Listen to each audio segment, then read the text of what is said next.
So in 2017, I gave 2 talks at FUS on the topic of religious naturalism, one during a Sunday assembly and then one during the noon forum. Were any of you able to attend either of those out of curiosity? Okay, so few of you, good. Well, this afternoon, I want to resume that conversation and continue to explore together the meaning and promise of naturalism, okay?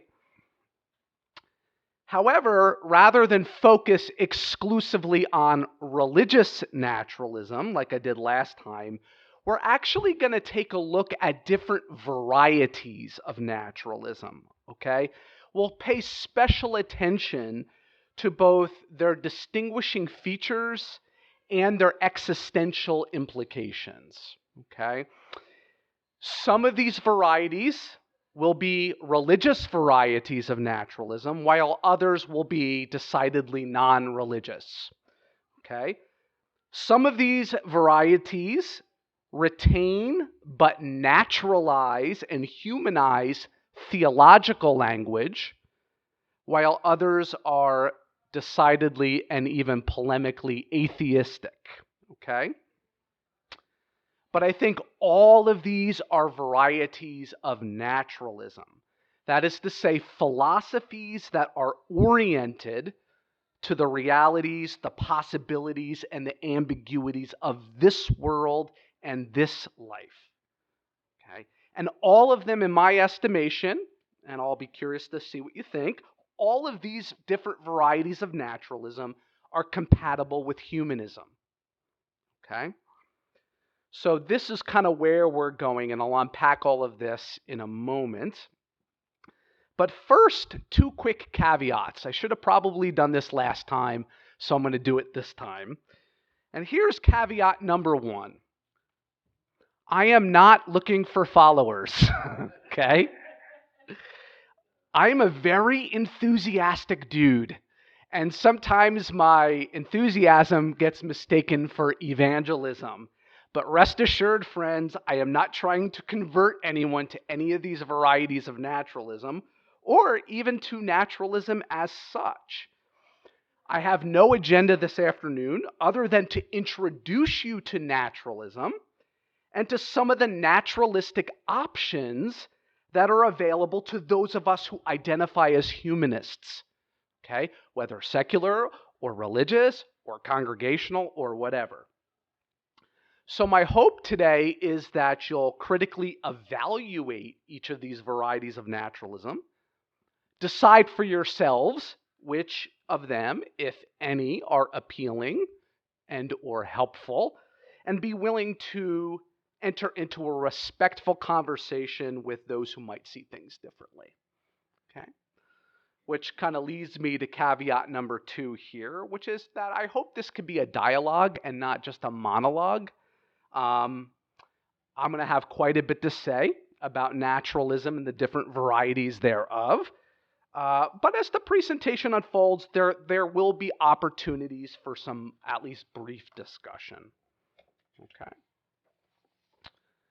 All right. So let's start with a definition. Okay. What exactly is naturalism? What are we talking about here? Well, very simply, naturalism is the view that nature is all there is and all that can be known. Okay? As Bill Hart puts it, nature is the whence and the wherefore of all things.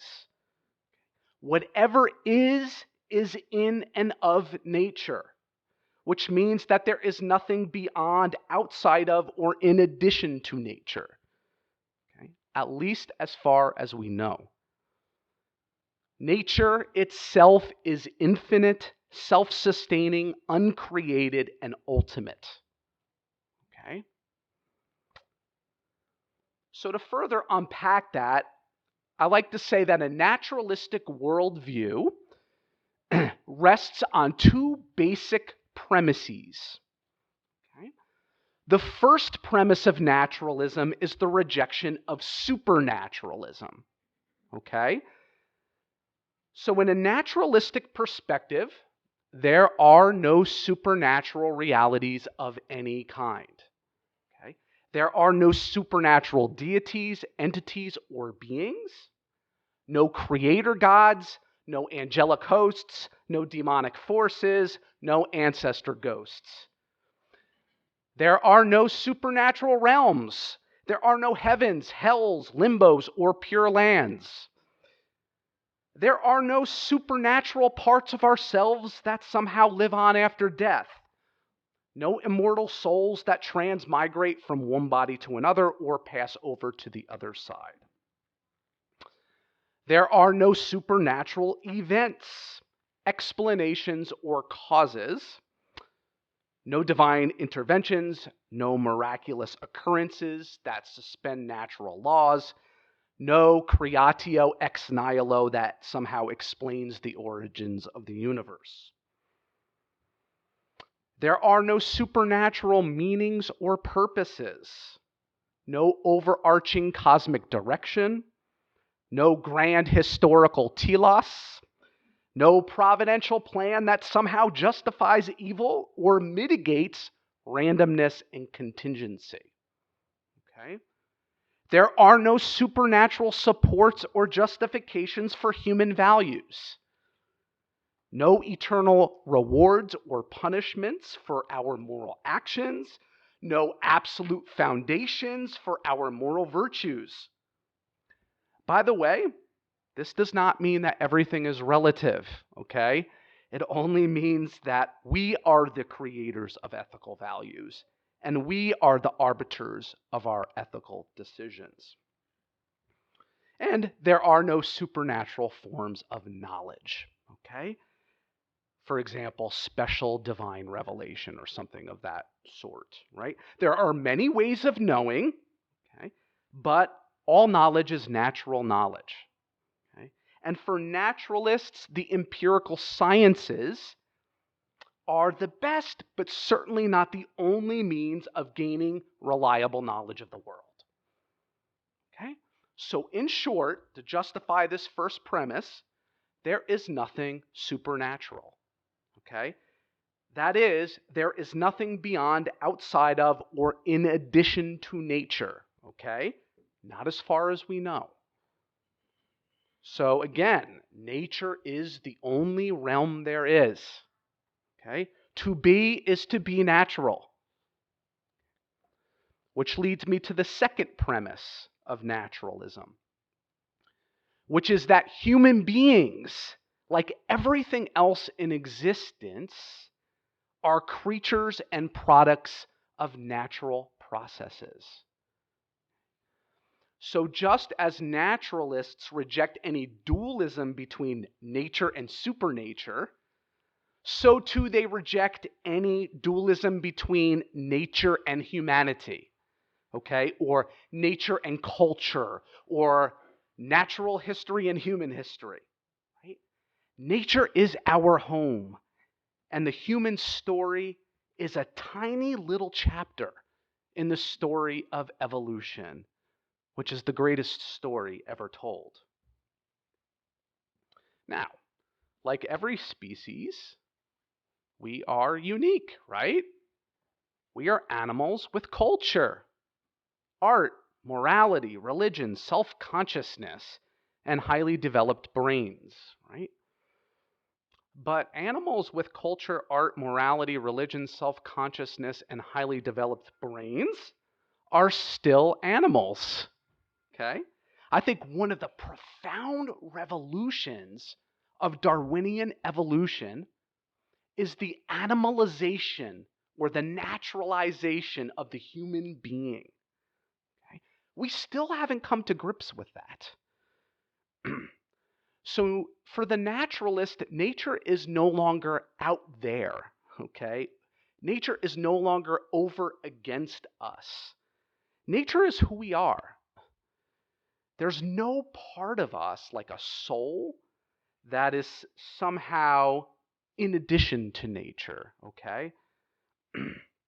Nor is anything we've created, including our cultures and our religions, okay? Those things are not outside of nature either. They're inside of nature. So naturalism insists that we are natural creatures without remainder. Our origins, our destiny, our responsibilities lie here and nowhere else.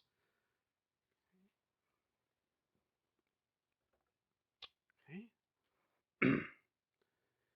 So then, to sum up here, both of these premises, very simply, naturalism is simply the conviction that this world, the natural world, is the only world there is.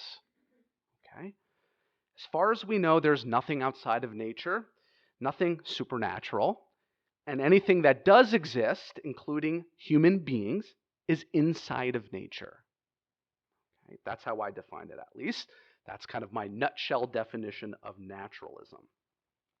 And all of the varieties of naturalism that we're going to be discussing, I think, share these basic naturalistic commitments. Okay? So very quickly, how does naturalism relate to humanism? And David, I'm curious to hear about your thoughts about this, because this is something I'm still sorting through. I actually think Jim hit the nail right on the head in his advertisement for today's program, which David read this morning. When it comes to philosophies of life, chances are if you're an FUS humanist, you're a naturalist. Someone focused on the knowable realities of this world. Or as David asserts in After the Bloody Mary game, which you should all buy, humanists tend to be naturalists, he says. That is, people who believe that only measurable materials and forces make up the cosmos. Okay? Jim and David are spot on in my estimation. I think humanism is a species of naturalism, right? So just consider the first few statements of the Humanist Manifesto of 1933. Religious humanists regard the universe as self-existing and not created. Humanism believes that man, and presumably women too, is a part of nature and that he has emerged as a result of a continuous process. Right? Holding an organic view of life, humanists find that traditional dualism of mind and body must be rejected. Right? That's naturalism. Okay? Or to use a contemporary example, Anthony Pinn, who we will be talking about later on, argues that a humanist posture toward the world includes a general suspicion toward and rejection of supernatural explanations and claims. Okay? Combined with an understanding of humanity as an evolving part of the natural environment, right? As opposed to being a created being. That's naturalism. Now, and this is what I definitely want to put an emphasis on this next point here. Humanism is certainly not exhausted by naturalism. Okay? As David points out, as you can find on the FUS website, humanists have many goals, right? For example, to grow beyond patriarchy and damaging tribalisms, to end in economic inequality, to pursue knowledge and wisdom wherever that pursuit leads, to encourage human potential and the diversity of human expression, and so on and so forth. That being said, these goals are not unrelated to naturalism. If anything, they're spurred by it. So here is how I would frame this point. This is what I'm going with this week.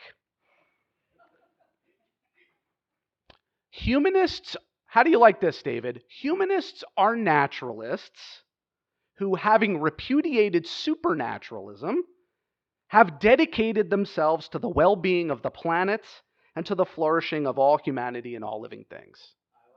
I like it. Yeah. Okay. So I think that does sum up how I think about how my humanism and my naturalism sort of relate to each other. What's more, humanism's denial of the supernatural, its recognition that humanity is dependent on the natural world and fully and solely responsible for itself, its embrace of a scientifically grounded worldview and an evidence-based value system, its commitment to human betterment and the well-being of the earth, its focus on the knowable realities of this world, and its devotion to nature and to life in the here and now are all outgrowths of a naturalistic perspective. All right, so now that we've kind of defined naturalism and talked about its relationship to humanism, let's take a look at some varieties of naturalism, okay? By the way, that picture there is going to be on the cover of my first book, which is coming out in July. So I wanted to share that with you. I just absolutely find that image stunning. All right, let's talk about varieties of naturalism. All right, so we're going to talk about some non-religious and non-theistic varieties of naturalism shortly, okay? But why don't we pick up where we left off last time and begin with some varieties of what's known as religious naturalism, okay? Religious naturalism. So, what's religious naturalism? Well, I like David's definition and after the Bloody Mary game. I'm really plugging your book, man. So, here's how David defines religious naturalism. He says religious naturalism is religious practice without reference to supernaturalism.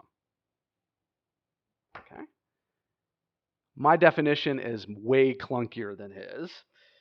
I define religious naturalism as a perspective that regards nature as both exhaustive of reality and worthy of reverence.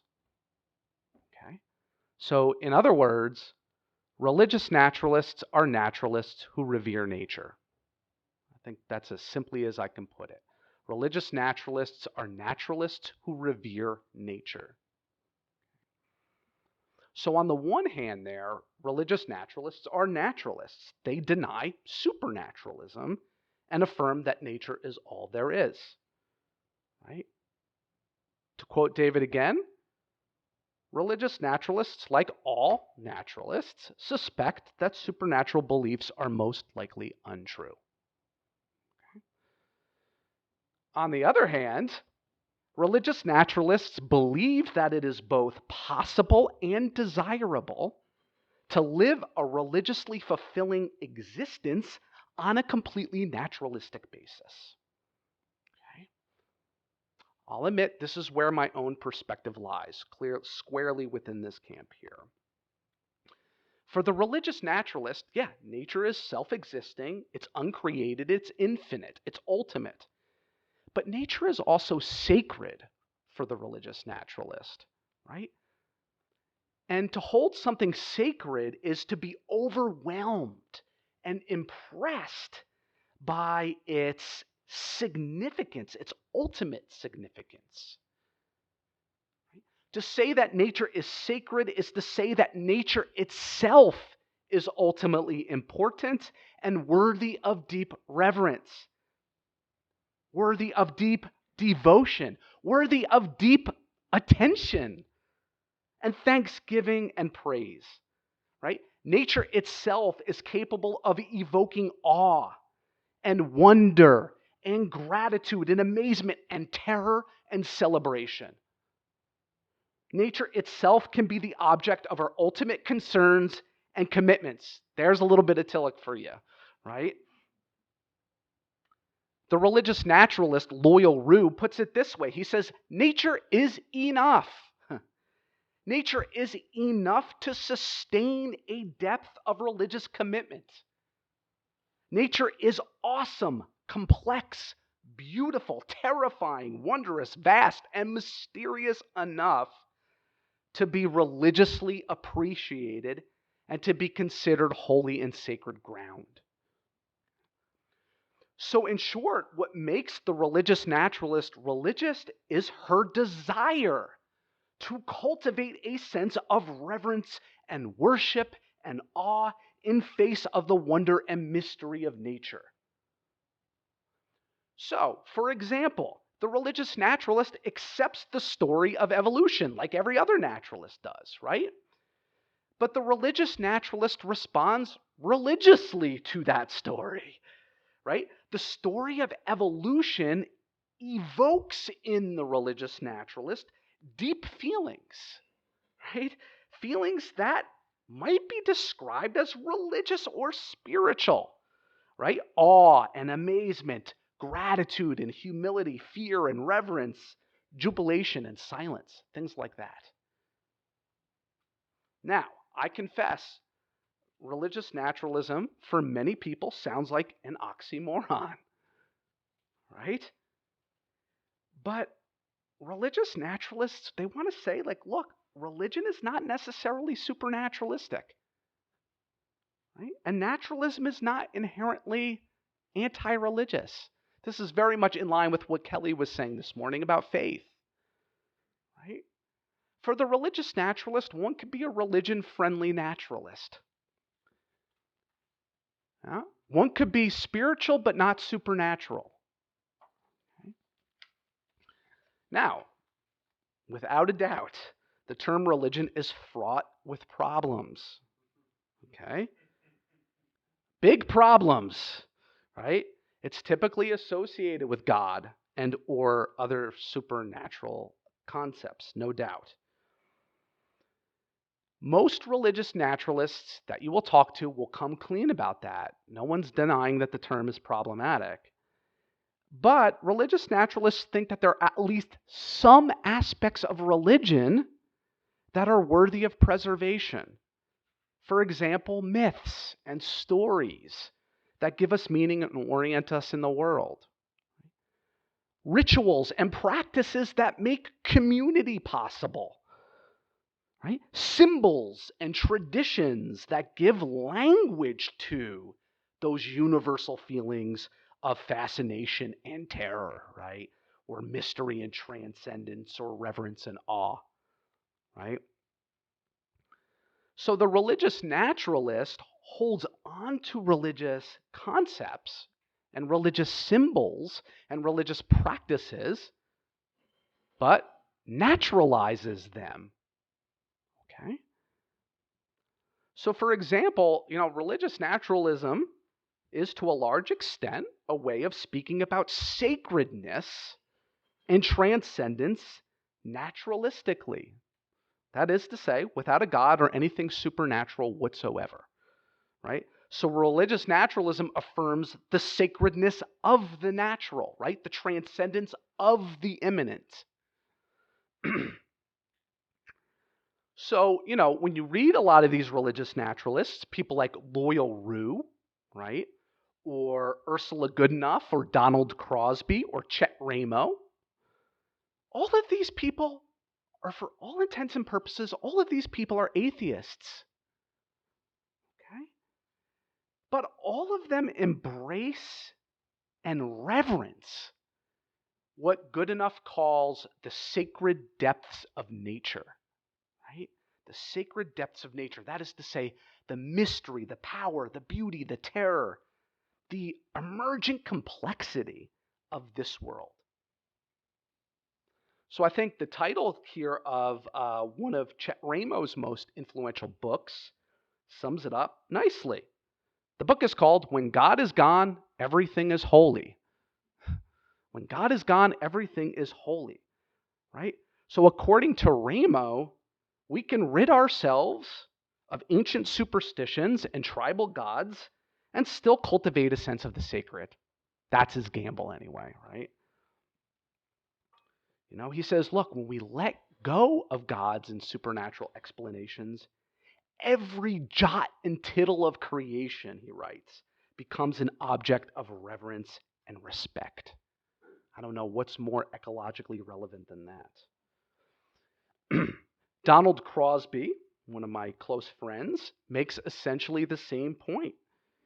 He says that religious naturalism makes a sustained case for nature itself as a proper focus of commitment and concern. Okay? So a religion of nature for him urges us to grant nature the same kind of reverence and awe and respect and love and devotion that we in the West have formerly reserved for God. Okay? Now, I am a theologian, friends, and so I would be remiss, okay, if I didn't tell you that not all religious naturalists are quite ready to retire the word God. Okay? Given my context, I'm going to actually skip over this, and also given the lack of time that we have. But the one point I want to make here is that there are theistically minded religious naturalists out there, and none of them believe in a personal or supernatural God. Okay? What they do want to argue, though, is that God can be a useful human symbol or metaphor for the sacred depths of nature. Okay? So that's what some of these folks say here. Having said all that, it is true. Most religious naturalists, although desiring to retain a sense of awe and reverence and sacredness, are typically non-theistic. Okay?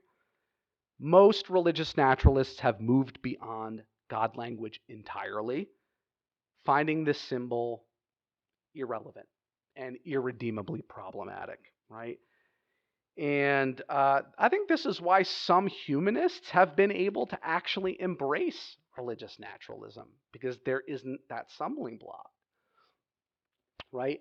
So here are just a couple of examples, and you'll just have to look into these folks yourself. John Dewey, my favorite classical humanist, he tried to actually steer a middle course between traditional supernaturalism and what he called militant atheism, right? Holding out for a kind of natural piety. I love that term, a natural piety, right? And by that, he just meant a sense of connection of humanity in the way of dependence and support with the enveloping world that the imagination calls a universe. Okay? In our own time, the former president and dean of Meadville, William Murray, has articulated what he calls a humanistic religious naturalism. And his suggestion is that religious naturalism might add to humanism a wider cosmological foundation, an inspiring sacred story, a deeper spiritual dimension, and a language of reverence and awe and mystery and astonishment and wonder. Okay? And even the beloved minister, the senior minister, no less, of First Unitarian Society of Minneapolis, the Reverend Dr. David Breeden, flirts with religious naturalism and after the Bloody Mary game.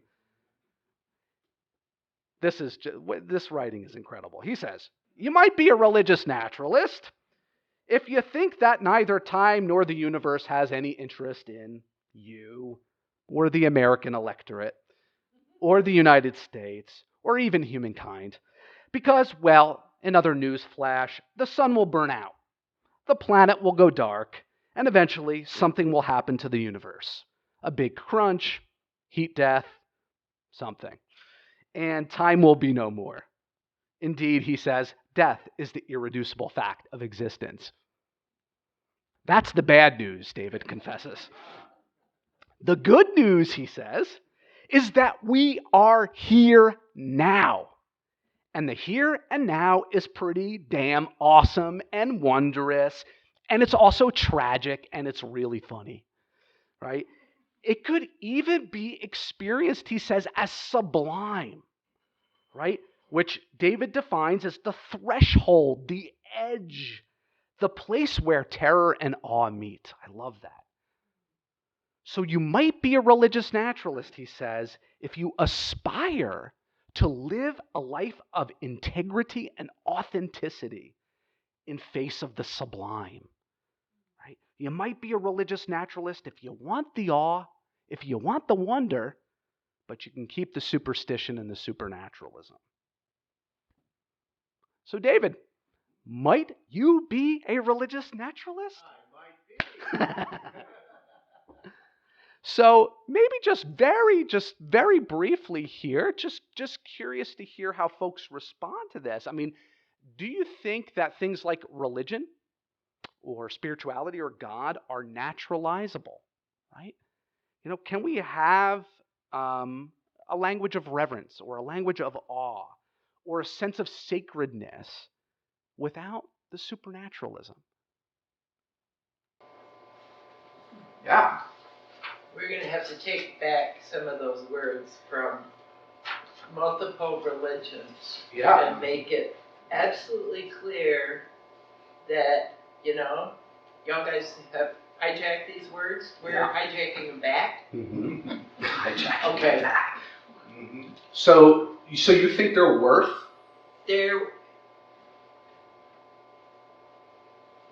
I do think that human beings in general have a drive to admire, worship. Okay, you can put big quotes around there because I'm thinking of another word at this moment. Revere many of the things in the natural world. I think that got converted to, okay, there's got to be God up there somewhere throwing them lightning bolts. I think we can take that back and say, there does not have to be a supernatural. Mm-hmm. We can stand in awe and reverence of what nature has produced over these multi-billion years leading up to all this. But we've got to take some of those words back. Interesting. Frank? Yeah, I like religion and spirituality, but God I'm not too fond of. I think John Dietrich, he considered redefining God to be something like evolution. And after a while he decided, hey, we got a perfectly good definition of God. We don't need it anymore. If you want to redefine God, you've got to come up with new languages to describe your definition. And he said, hey, probably people might understand you better if you use your new language. I think most religious naturalists, this is pretty much the tack they take. People like Donald Crosby and Ursula Goodenough, for example, they like religion and spirituality, but not the G word. I'm out of my depth here, but and basically feels like I'm restating what these two people said. But it seems to me a lot of what the distinction you were trying to make are basically linguistic. It is what words you use. Yeah. But words have power. Yeah. They have connotations. They influence how we think. One phrase I haven't heard you mention, and I don't know that anybody does, it would be congregational naturalism. Yeah.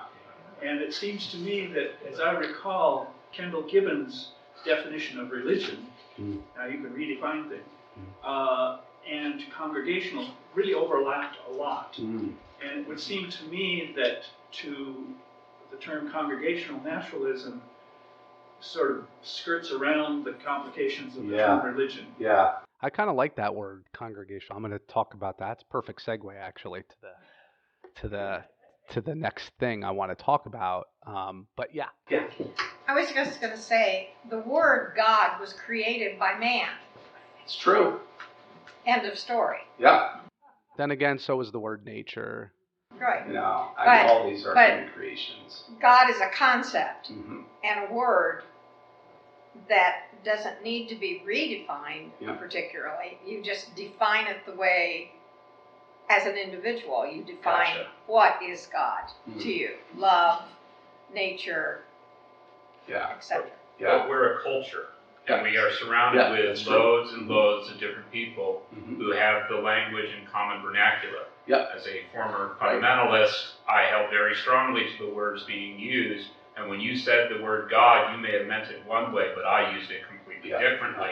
And you bolstered my arguments as a fundamentalist. Yeah, no, I agree. I come out of that same family too, so I completely am sensitive. How would, if it does at all, the beliefs of our native indigenous people fit into this concept? Of religious naturalism, quite a bit. In fact, thinkers like Goodenough and Crosby, and they are often, that's the first place they go, besides the sciences, of course, will be to indigenous native traditions as a way of kind of offering a corrective to Western theistic perspectives. All right, let's move on, and because I know where I am, let's talk about some non-theistic varieties of naturalism, or non-religious even. This was hard to zero in on the people I wanted to focus on, but I've chosen two figures in particular. F. Laurent Schultz, an atheistic philosopher and scholar of religion and science, and Anthony Pinn, an African-American humanist, non-theist, and Unitarian Universalist. Now, as it happens, Schultz and Pinn have both spoken at FUS in recent years. Not sure if any of you were able to attend any of those. So let me talk quickly about F. Laurent Schultz. So this guy began his career as a Christian theologian. In fact, by the early 2000s, he was one of the rising stars of evangelical theology. Okay? But then Schultz became an atheist. And he has spent the last few years trying to develop and defend an atheistic and non-religious form of naturalism. Okay? So, this is some technical stuff, but I think you can get the basic idea.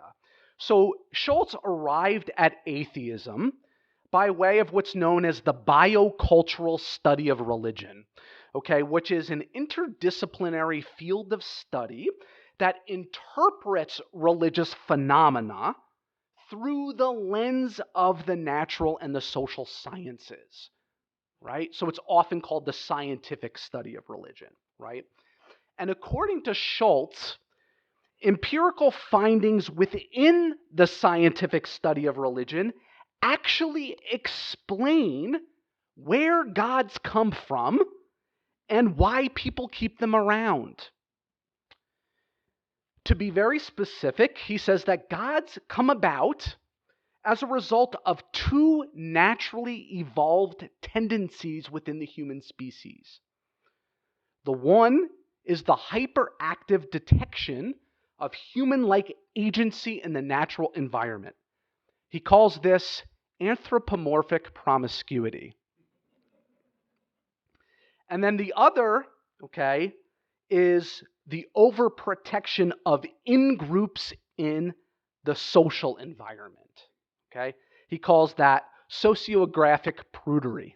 Okay? He's got a fun little sex metaphor running through his whole book. So in short, he says that gods are born in human minds as a result of certain cognitive biases, and they are raised in human cultures as a result of certain social predispositions. Okay? So we human beings are evolutionarily wired to misinterpret ambiguous phenomena in nature as agents or human-like intentional forces, right? And we're also wired to treat outgroups with suspicion and to abide by the social norms of our in-groups. And Schultz's argument is that it's these naturally evolved human traits that gave birth to gods and other supernatural agents, whether we're talking about ancestor ghosts or heavenly bodhisattvas, or we're talking about deities like Vishnu or Zeus or the Trinity. Okay? So he says, look, these traits served us quite well in the past. Okay? They were selected because they granted the species a competitive advantage, right? They aided survival for millennia, and the gods specifically helped hold together the small-scale societies of our upper Paleolithic ancestors, right? But Schultz contends that the gods are no longer adaptive in our late modern context. Okay? Gods and other supernatural agents reinforce the biases that generate faulty interpretations of nature and lead to out-group hostility in the social environment. Okay? And in the rapidly changing, increasingly interconnected, and ecologically fragile world of the 21st century, perpetuating faulty interpretations of the natural environment and out-group hostility in the social environment is a recipe for global disaster. Okay? For that reason, Schultz passionately argues that it is time for human beings to have the talk about where gods come from. And even more urgently, it's time for human beings to let gods go. Okay? Without a doubt, he says, look, learning to live without gods would require us to adjust as a species, just as we must do when we lose our parents, right, or other attachment figures, right? But it would also empower us to develop new strategies, right, for living together on our own and free up energy to devise wholly secular and naturalistic interpretations of the world, right? Now, might we develop religious forms of naturalism, such as the ones we discussed earlier? Well, for Schultz, religion, first and foremost, involves shared imaginative engagement with the supernatural agents of a particular in-group. And if that's what religion is, then human beings would be better off without it, straight up, right? He says, look, we can no longer afford to romanticize the human search for gods to protect and partner with us. And Schultz strongly criticizes religious and theistic naturalists for leaving room for the gods to roam in the human imagination. Okay, right? So he hangs out with people like me, right? He realizes that we are naturalists and that when we use the word God, we're talking about a symbol or a metaphor or a human creation, right? But he's like, look, even if religious or theological language is metaphorical and symbolic, it too easily activates the cognitive biases that give rise to misconstruals of nature. Think about climate change denial, right? He says these things activate the cultural biases that give rise to antagonism towards outgroups. Think about racism and sexism and homophobia and classism, right? So he says continuing to birth gods, even if only metaphorically or symbolically, is a luxury that pluralistic, globalized, and ecologically imperiled societies such as ours can no longer afford. That's his argument, right? So it's like, look, we need to figure out how to understand nature and how to arrange our societies without the help of the gods, right? So don't naturalize the sacred and the transcendent and the divine. Get rid of those things, okay? So for him, the only way to be fully naturalistic is to be atheistic, right? The only way to be truly secular is to move beyond religion and to stop bearing gods, okay? Even God's symbols, right? Now, for him, that doesn't mean that we have to give up a life of depth and meaning. He's like, we can have intense experiences of nature itself. We can have intense experiences of our own limits and our own conditionedness within the awesome natural environment. We don't need religion for that. We don't need gods for that. So we'd be better off just letting them go, okay? Recognizing that it's complicated and painful. But I think that's his hope for the future of the species. And I think he thinks that our survival depends on it. All right. So unfortunately, I wanted to talk a little bit about that's Schultz there. I wanted to talk a little bit about that, but just because time is slipping away, let me turn to the work of Anthony Pinn. Does anybody know of Anthony Pinn's work in here? I mean, he's been here a few times. He's one of the leading humanists on the contemporary scene and one of my all-time favorite thinkers. I love this guy. Pinn, he's an unabashed humanist. He could probably join this congregation. And for him, humanism rests on a few basic principles, right? The recognition that humanity is fully and solely responsible for itself, for the human condition, for the correction of human plight, right? The insistence that there's no supernatural realities beyond the empirical world, commitment to individual as well as societal transformation, and then what he calls a controlled optimism that acknowledges both human potential and human destructive capacities. So there's no romanticizing of the human being for Pinn, right? And as I said before, his humanism, it's completely naturalistic, okay? It's a full-on rejection of supernaturalism and a recognition that humanity is a part of nature. One other piece of his humanism that I wanted to bring up is he is really prophetically critical of the Eurocentrism of the humanist movement. This is a big theme in his work. So Pinn calls on humanists to view humanism from the perspective of racial difference. Okay? He recovers the rich and the venerable legacy of humanism within African American thought and culture. And he brings the insights of humanism to bear on the historical and cultural realities of Black life. Okay? And this is a point I really want to say here, he is critical of the assumption that rejecting supernaturalism and superstition somehow exempts humanists from racism and other forms of injustice. Right? So on this point, he agrees with his friend Bill Hart. White supremacy doesn't disappear just because God does. Right? Atheism is not a substitute for the hard-ass work of ethical and political thinking. Okay? I'm constantly challenged by that. Yet, at the center of his thought is a vehement denial of theism. And that's mainly because the African American community is a community whose struggle for freedom and justice has been historically tied to and dependent on the Christian concept of God. Okay? So for Pinn, he says it straight up.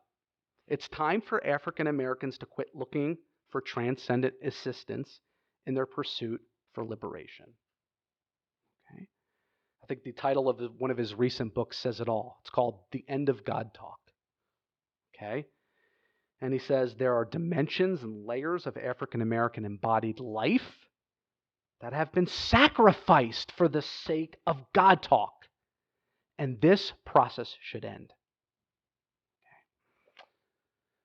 So, very much along the lines of what you were saying, he said, look, God has never really had any actual substance.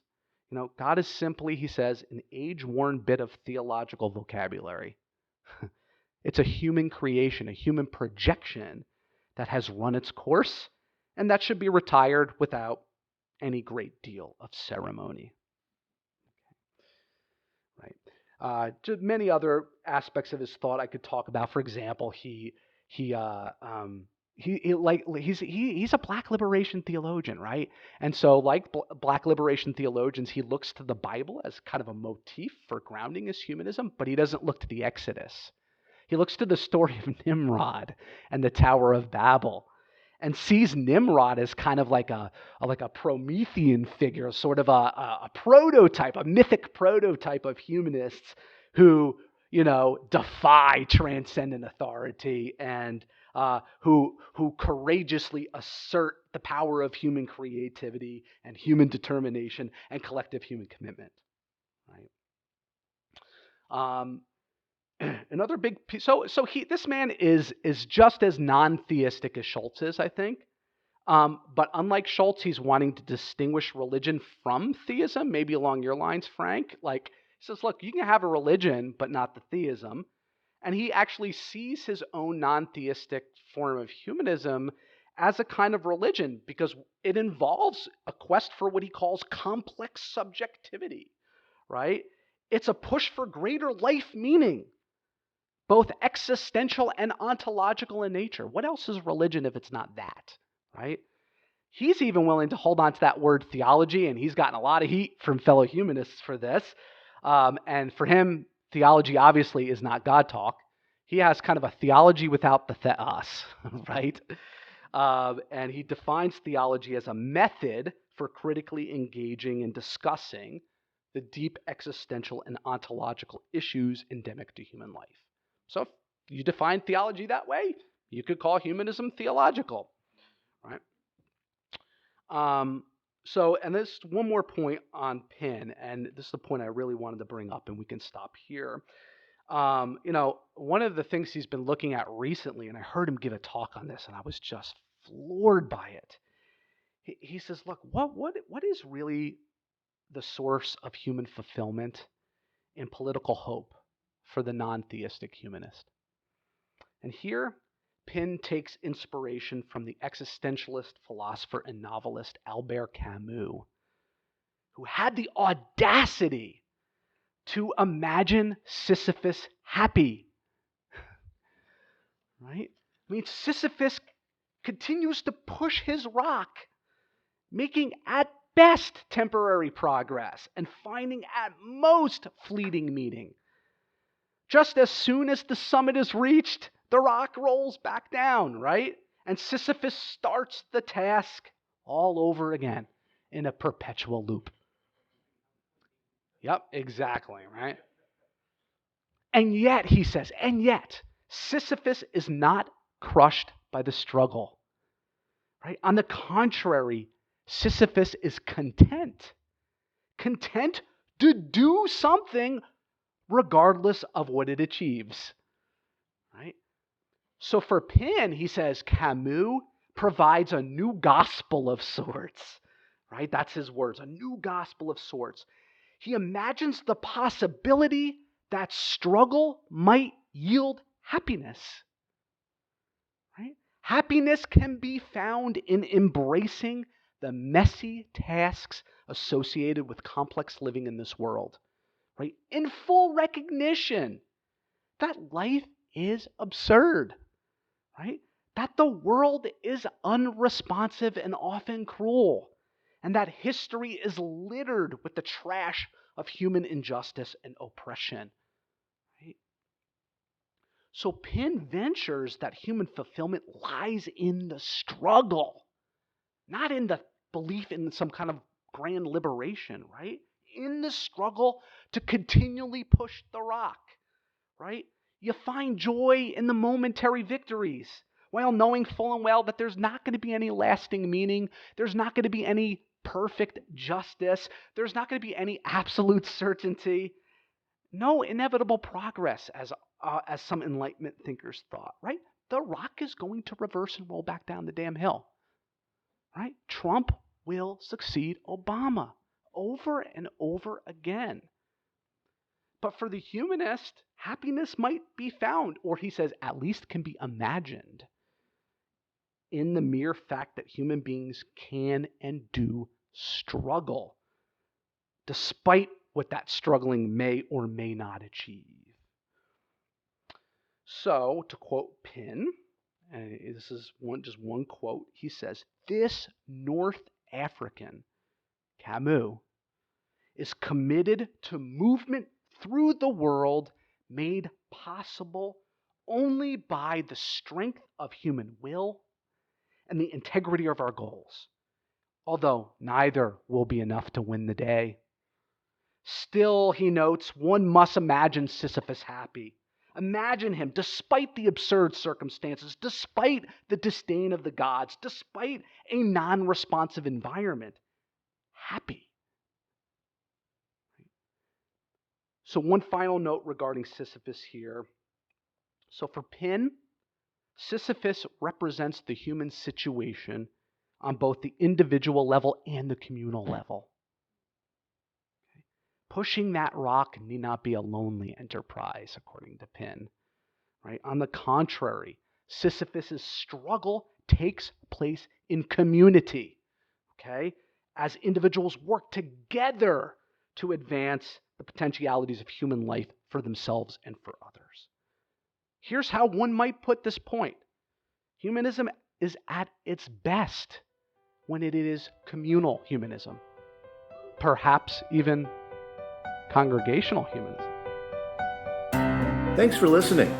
You can find much more about humanism and what's happening at First Unitarian Society in Minneapolis by visiting our website at firstunitarian.org.